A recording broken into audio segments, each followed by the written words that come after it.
Question number 3 వచ్చేసి third bit.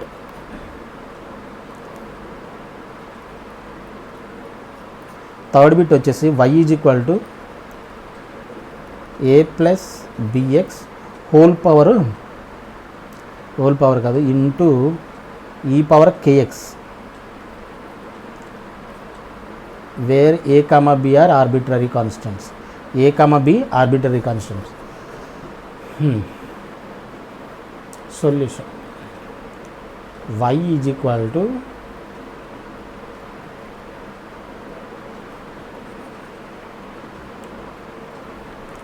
given equation of family of curves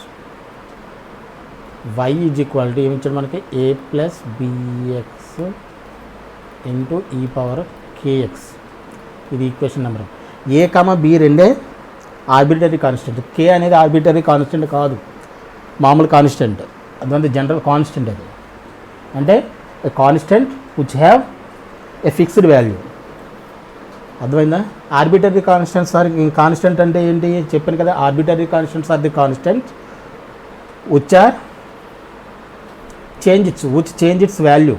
arbitrary constant యొక్క value change అవుతుంది, but ఏంటంటే ఈ కాన్స్టెంట్ ఏదైతే ఉందో జనరల్ కాన్స్టెంట్, ఆ కాన్స్టెంట్ యొక్క వాల్యూ మాత్రం ఫిక్స్డ్ వాల్యూ ఉంటుంది. ఆర్బిటరీ కాన్స్టెంట్కి జనరల్ కాన్స్టెంట్కి అదే తేడా. దీని గురించి ఆల్రెడీ మనం డిస్కస్ చేసాం. ఓకేనా? a, b are the constants, arbitrary constant అంటే దాని మీనింగ్ ఏంటి? ఇప్పుడు మనకి 2 టైమ్స్ డిఫరెన్షియేట్ చేయాలని అర్థం, అంతేనా? So differentiate equation number 1, differentiate equation number 1 with respect to x, with respect to x. yకి differentiation dy by dx is equal to ఇది a ప్లస్ bx అనేది ఒక function into e power kx ఇది ఒక function. రెండు ఫంక్షన్లు ఉన్నప్పుడు మనం డిఫరెన్షియేట్ చేయడానికి ఏం చేస్తాం? ప్రొడక్ట్ రూల్ అప్లై చేస్తాం. సో a ప్లస్ bxని యాజ్ ఇట్ ఈజ్ ఉంచండి ఇంటూ e పవర్ kxకి k into e power kx, అంతేనా? ప్లస్ e పవర్ kx మళ్ళీ యాజ్ ఇట్ ఈజ్ అలా ఉంచండి. a ప్లస్ bxకి డిఫరెన్షియేషన్ ఎంత అవుతుంది? a ప్లస్ bxకి a కాన్స్టెంట్ కాబట్టి 0, bxకి b. ఓకేనా?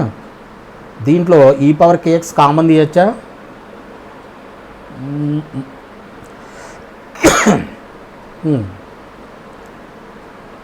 కామన్ తీసి కంటే కూడా దీన్ని ఏం చేద్దామంటే dy by dx is equal to a plus bx into e power kx. దీని వాల్యూ అంతా ఫ్రమ్ ఈక్వేషన్ నెంబర్ 1 y. కాబట్టి ఇక్కడ ఆల్రెడీ k ఉంది కాబట్టి ky plus b into e power kx కింద రాయొచ్చు. ఇది equation number 2 from equation number 1. Equation number 1ని యూజ్ చేసుకొని మనం ఏం చేసాం? a plus bx into e power kx ఉంది కదా, దాని బదులుగా మనం yని రిప్లేస్ చేసాం. ఇక్కడ ఆల్రెడీ k ఉంది, a plus bx into e power kx మనం వాల్యూ ఏం పెట్టాం? ఈజ్ ఈక్వల్ టు y పెట్టేసాం ఫ్రమ్ ఈక్వేషన్ నెంబర్ 1. ఇప్పుడు ఇది ఈక్వేషన్ నెంబర్ 2. దీన్ని మనం డిఫరెన్షియేట్ చేయడం ఇంకా easy. So again differentiate with respecting x, again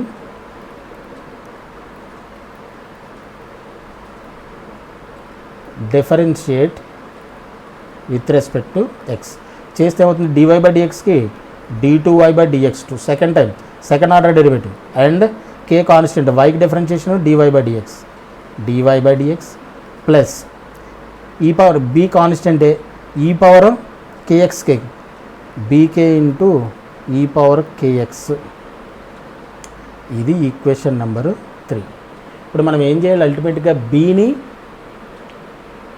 మనం ఎలిమినేట్ చేయాలంటే ఫ్రమ్ ఈక్వేషన్ నెంబర్ 2 ఏం చేయొచ్చు?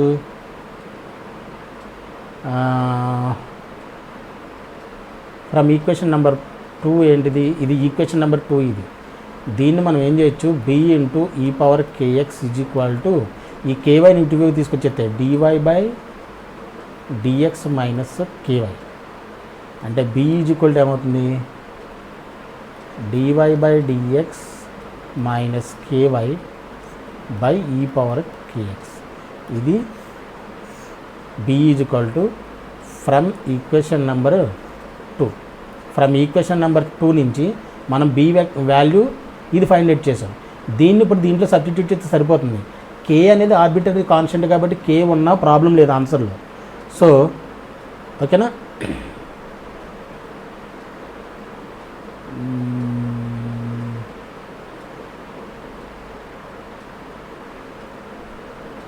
ఇక్కడ ఇంకోటి చేయొచ్చు మనం.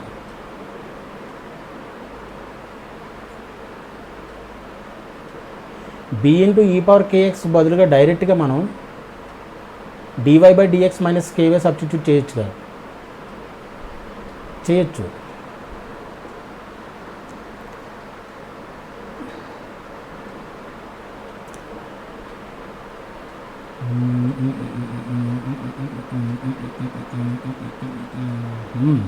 చేయొచ్చు, నో ప్రాబ్లం.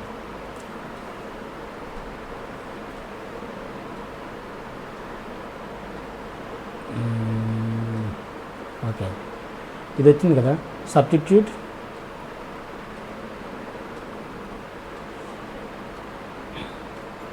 బి ఇంటూ ఈ power k x is equal to d y by dx minus k y in equation number 3లో పెట్టండి. ఈక్వేషన్ నెంబర్ 3లో పెడితే ఏమవుతుంది? ఇది d2y by dx2 is equal to K DY by dx plus b బదులుగా b into ఈ power kx బదులుగా మనం పెడతాం. ఇక్కడ ఆల్రెడీ కే ఉంది కదా, k into d y by dx minus k y. దీన్ని సబ్స్టిట్యూట్ చేసాం. సింపుల్గా చేయొచ్చు.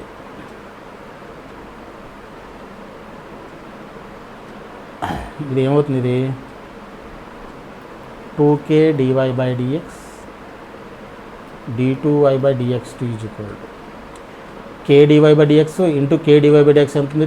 2k డివై బై డిఎక్స్ అవుతుంది minus K into K K square why.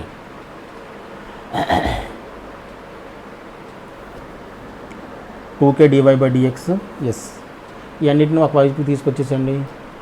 d2y by dx2 minus 2k D Y by dx plus K square why is equal to 0.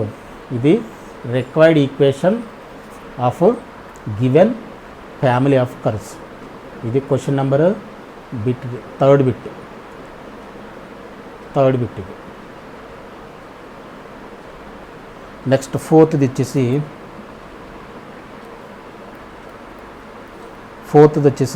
y is equal to a cos nx plus b, where a comma b are arbitrary constants.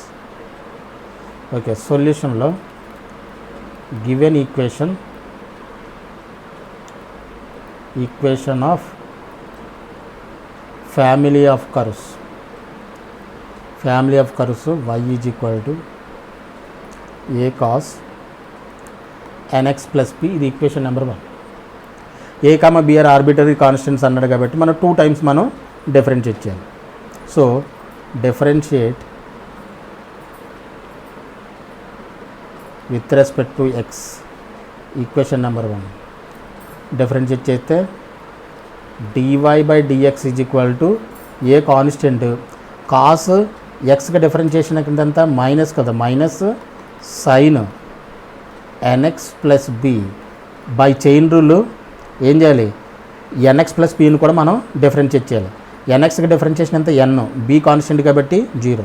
కాబట్టి n ఎటువంటి తీసుకొచ్చేసి n a minus n a sine n x plus b. ఇది equation number 2.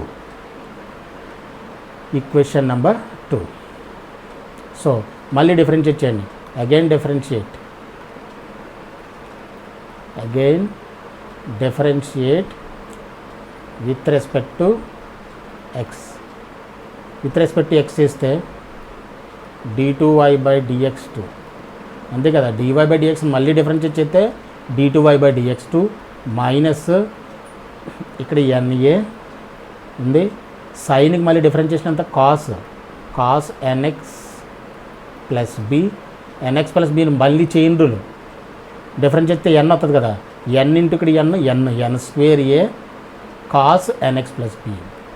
దీన్ని మనం మళ్ళీ ఏ విధంగా రాయొచ్చు? From equation number 1 minus n square a cos n x plus b అంటే ఎంత? నథింగ్ బట్ వైఏ కదా. From equation number 1 a cos of n x plus b y a from equation number 1. So a cos n x plus b బదులు మనం ఏం పెట్టచ్చు? Y from equation number 1. ఇక్కడ చూడండి, దీంట్లో అసలు ఆర్బిటరీ కాన్స్టెంట్సే లేవు కదా, అన్నీ కూడా వ్యానిష్ అయిపోయినాయి. So this is the required differential equation. Then d2y by dx2 దీని ఇటువైపు తీసుకొచ్చేస్తే plus n square why is equal to 0. ఇది required differential equation of given family of curve. Okay, so ఇది క్వశ్చన్ నెంబర్ 4.